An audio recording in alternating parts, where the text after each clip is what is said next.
हेच साहेब होते. मला या साहेबांबद्दल काही आक्षेप नाही. त्यांच्या अधिकारामध्ये जे काही त्यांना करायचं होतं त्यांनी ते केलं. सगळं काय तुमच्या समोर झालेलं आहे. तुम्हाला चित्र कळलं असेल की काय चाललंय. मालवणमध्ये एक वेगळा न्याय किंवा न्यायव्यवस्था ही मालवणमध्ये वेगळी आहे. हे जरा खाली धरा.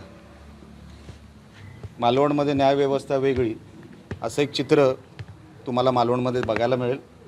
तुमच्यासमोर योगायोगाने म्हणा पण सन्माननीय जिल्हाधिकारी मॅडम होत्या आणि तिकडे आरो होते निवडणूक अधिकारी.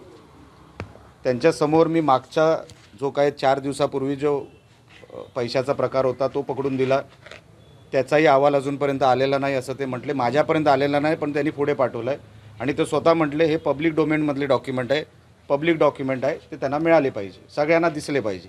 अजूनपर्यंत ते कोणाला दिसले नाहीत. माहीत नाही ते कुठल्या पब्लिक डॉक्युमेंटची विषय म्हणजे कुठली गोष्ट करतात. दुसरा कालचा विषय अजूनपर्यंत FIR नाही. अच्छा, मागच्या विषयामध्ये पण FIR नाही. FIR माझ्यावर झालेली आहे.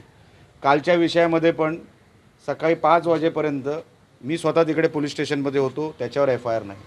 आज तुम्हाला त्यांच्या बॉडी लँग्वेजवरून कळलं असेल, त्यांच्या एक्सप्रेशनवरून कळलं असेल, त्यांच्या शब्दांवरून कळलं असेल, त्यांच्या उत्तरातून कळलं असेल की ते काय त्याच्यामध्ये हे करणार, म्हणजे काय म्हणतात ना, त्याच्यावर प्रोसिजर ते करणार आहेत. ते काहीच करणार नाही. हे सगळे जे कोण आरोपी पकडले गेलेले आहेत, सगळे ज्यांच्यावर आम्ही आरोप केलेले आहेत, ते सगळे मोकाट सुटणार. ते सुटलेलेच आहेत, ते बाहेर फिरत आहेत. त्यांच्यावर कसलीही कारवाई होणार नाही. मला माहीतच होतं हे होणार. पण आता पुढची प्रोसिजर मी वकिलांना विचारून जे जे कोण ह्या विषयामध्ये पार्टी आहेत, ज्यांनी ज्यांनी ह्या प्रोसिजरमध्ये त्यांचा हातभार असेल किंवा त्यांचा कुठेतरी हात असेल, अशा सगळ्यांवर मी केस करायचं ठरवलं आहे. कारण का त्याच्या पलीकडे माझ्याकडे आता पर्याय उरलेला नाही. लोकांचा विश्वास न्यायव्यवस्थेवर उठेल.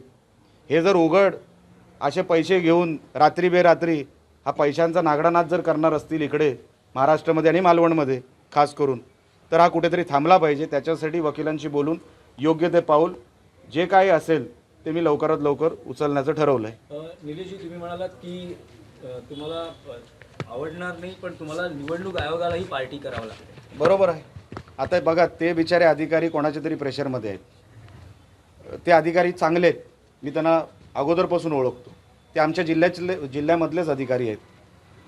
पण आता नाईलाजाने त्यांच्यावर केस होणार. त्यांनी प्रेशरमध्ये येऊन जे काय केलं, ते अधिकारी म्हणून जे शपथ घेतात त्या पदाला साजेशीर ते वागलेले नाहीत. म्हणून त्यांना पार्टी तर करावं लागेल. प्रत्येकाला पार्टी करावं लागेल, नुसतं एक अधिकारी नाही. ज्यांचा हात या कारवाईमध्ये लागलेला आहे, मग ते पोलीस डिपार्टमेंटचे असतील किंवा निवडणूक अधिकारी असतील, त्यांचा प्रत्येकाचा जिथे जिथे मला वाटलं की ह्यांची इन्व्हॉल्वमेंट असेल किंवा इन्व्हॉल्वमेंट आहे, जे कॅमेरामध्ये टपले आहेत किंवा कॅमेरामध्ये आलेले आहेत, त्यांची सगळ्यांवर कारवाई होणार आणि मी त्यांच्यावरती केस फाईल करणार. काल रात्रीची जी घटना घडली त्यामध्ये एक बाबा परब यांच्यावर गुन्हा दाखल झाला आहे 171 कलमांतर्गत. कोण विचारतो त्या गुन्ह्याला?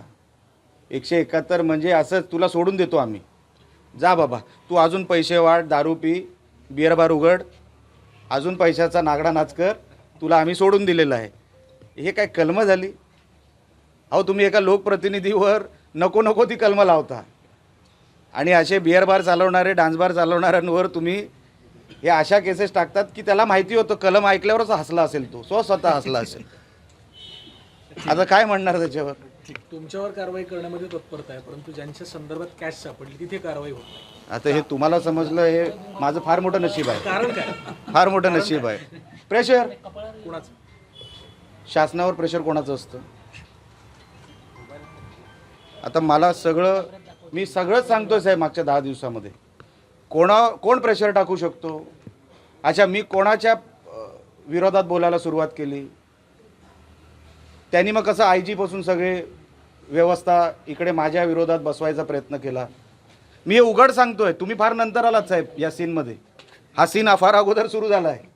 10-12 दिवस झालेले आहेत सीनला, म्हणून तुम्ही लेट एंट्री मारलेली आहे. तुम्ही अगोदर सीनचा पहिला सगळा सीनची माहिती घ्या आणि नंतर मला प्रश्न विचारा.